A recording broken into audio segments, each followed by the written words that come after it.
Hi, my name is Kasey Butler. This is going to be the disc golf instructional video for all the schools in Lauderdale County and other areas I'm doing. This is disc golf. I'm at McFarland Park in Florence, Alabama. First disc golf course here was put in 1983. First disc golf tournament was held here in 1974 at the University of North Alabama. Since then, the game's changed quite a bit from where they were throwing pie pans and stuff at poles and benches and stuff. Now we throw at baskets, which you can see down here. The game's changed into 4 basic discs. You have your driver. This is a Star Excalibur, which is used for longer range drives of over 300 feet most of the time. You have your fairways, which is usually anywhere from 250 to 350, depending on how hard you throw. These, every disc varies in how it flies and what it does. Some fly straighter, some fly a little bit meatier, which we'll get onto that later. Then you have your mid-ranges. Mid-ranges are shots usually from 150 to 250, and disc golf is measured in feet, not like regular golf, which is measured in yards. So these discs right here do go about 150, 250 feet. That's usually what they use them for. They can go farther, but that's usually their main purpose. And finally, you have your putter. Just like in golf, this is what you use when you're making your attempt to score on the hole or finish the hole. These are typically used anywhere from 60 feet on in or farther if you choose. Some even use them to drive them off the tee, which we'll see later today too. So that's the basic rundown. We'll go over a few other discs later on, and I'm fixing to show you some shots with them. All right, now we're going to go over a little bit of form. The main component of disc golf is form and how to get your disc to fly far. It's not about how strong you are, how much you can bench press. It's all about your form and your core. How I like to throw, and what predominantly a lot of people like to throw, is when you pull through with your disc to get it to leave your body and to go towards the basket. What I like to do is pretend you're cranking a push mower, which, if you don't know what that is, it's where you rip up like this right here, and you're ripping to crank the engine. That's what you're pretty much doing with the disc, except you're ripping straight across your chest. Now when you rip straight across your chest, your head needs to be tilted back at a 90-degree angle where you can still see a little bit of the basket, but you're looking backwards. This arm needs to stay completely out of the way. The reason is, if this arm gets underneath this hand when you throw, your brain automatically tells your right hand to miss this arm, and you're going to end up throwing it straight up in the air. So what you need to do is when you throw the disc, come back and your left hand comes all the way behind you, and then you rip straight back through.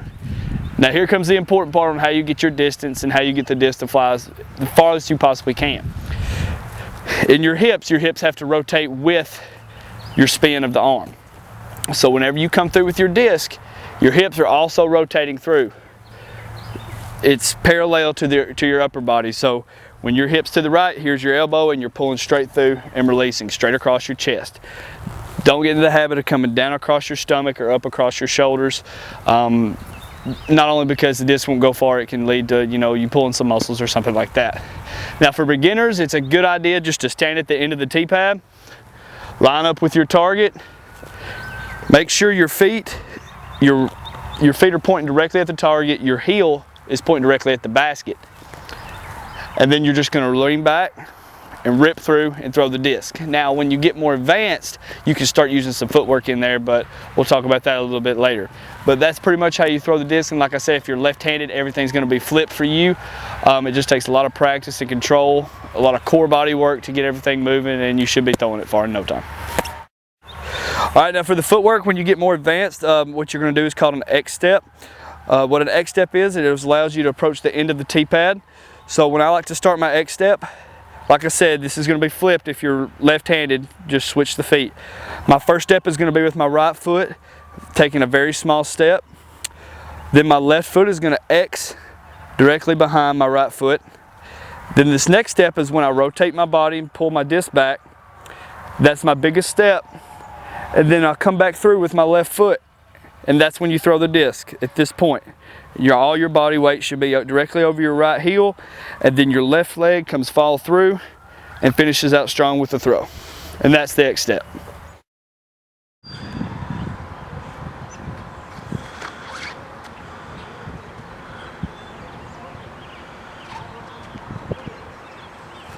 After your initial shot off the tee, you're going to walk up to your next shot, and if it's within a close range where you feel like you can putt, or in any range, you want to mark it with one of these. This is just like a marker in golf when you use on the green. This is to place where your disc is, and what you do is you walk up to the front, place your mini just on the other side of the disc, and you can either pick this disc up, put it back in your bag, but what I like to do, sit it right on top of my disc, and then you're going to walk up to approach your putt.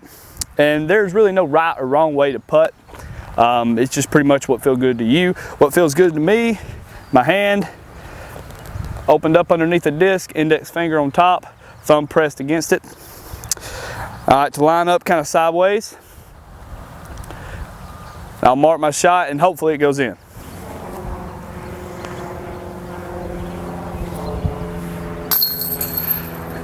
And after that, you've completed the hole. So I got one shot off the tee, one shot from here and in. I got a birdie, because most everything in disc golf is a par 3.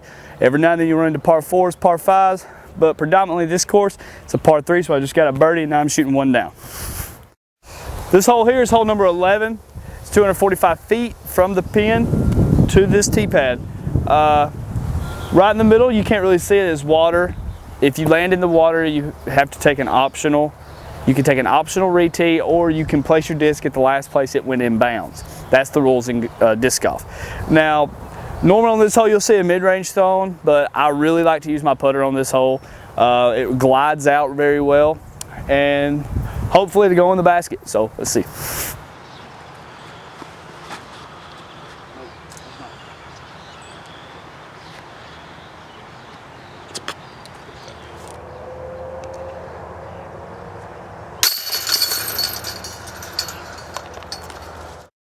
This hole right here is different from the rest. It plays a little bit to the right. So what we're gonna have to do is alter our shot a little bit, either the way we throw it or the way it comes out of our hands. For me, I like to throw what's called an Hyzer shot. And if you throw with your right hand, this is for you. If you're left-handed, just flip everything I'm saying. What Hyzer is when the disc comes out of your hand, you're actually releasing it to a slight right angle, not quite 45 degrees, just probably 30, somewhere in there. That way the disc will fly out, hold your right line for a little bit, and eventually come back and land soft right beside the basket. Or you can do what's called a sidearm or a flick shot, in which you hold the disc with 2 fingers underneath, is what I prefer. There's many different styles. 2 fingers right underneath the rim of the disc, and the only difference in it is you're throwing it like this, which the momentum is going to carry it out and bring it back to the right, instead of normal when I throw it comes out and comes back to the left. So first we're going to do an Hyzer shot, and then we're going to do a flick. So here we go.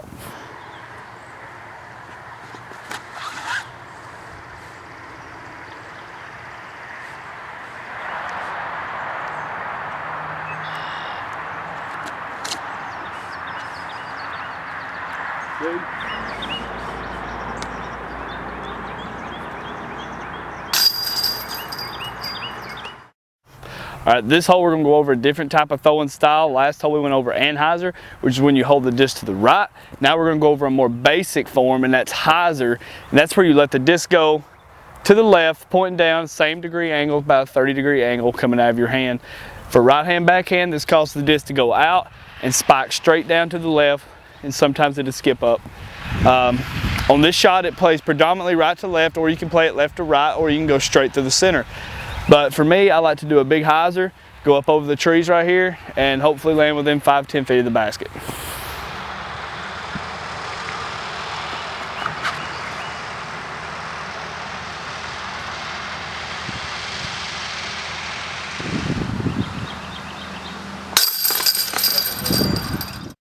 All right, finally, we've reached hole 18 here at McFarland, which is the longest hole here and the longest hole of the 2 courses we have here in Florence.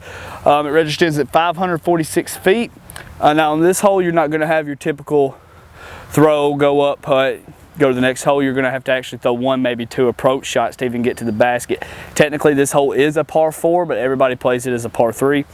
So what you're going to need to do is you're going to need to throw a disc. It has really good glide and really good distance. Probably put it up to the right a little bit and hopefully land it down somewhere in the middle of the fairway, hoping to put it about 400 feet out there. What I'm going to be throwing on this hole is a Star Vulcan. It's a 13-speed driver, which is going to allow me to get maximum distance on this hole and glide to hopefully land in the middle of the fairway. I got this from Wolf Disc Golf in Huntsville, Alabama. Go see LaVon Wolf. He'll hook you up with any disc you need. He's got a great inventory.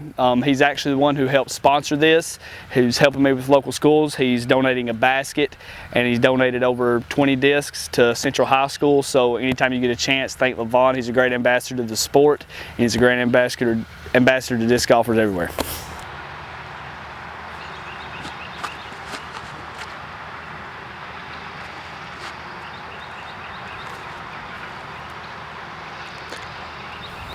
All right, now we've come up to my first shot. You may wonder how I know how far it went. It went 400 feet, and I know that because of an app called UDisc. I'd like to thank UDisc. They sent some flight charts and stuff for this program for me to use at school, so big thanks to them. You can download the app on your phone, and it will tell you actually how far you threw your disc, and it keeps up with your score during rounds. So, but anyway, this shot was about 400 foot, so we got about another 140, 150 feet to the pin. So what I'm going to be using here instead of this is not my putt towards the basket, but I'll be using my putter to get a good upshot. Hopefully put it over a little bit to the right with some hyzer and drop it down right beside the basket.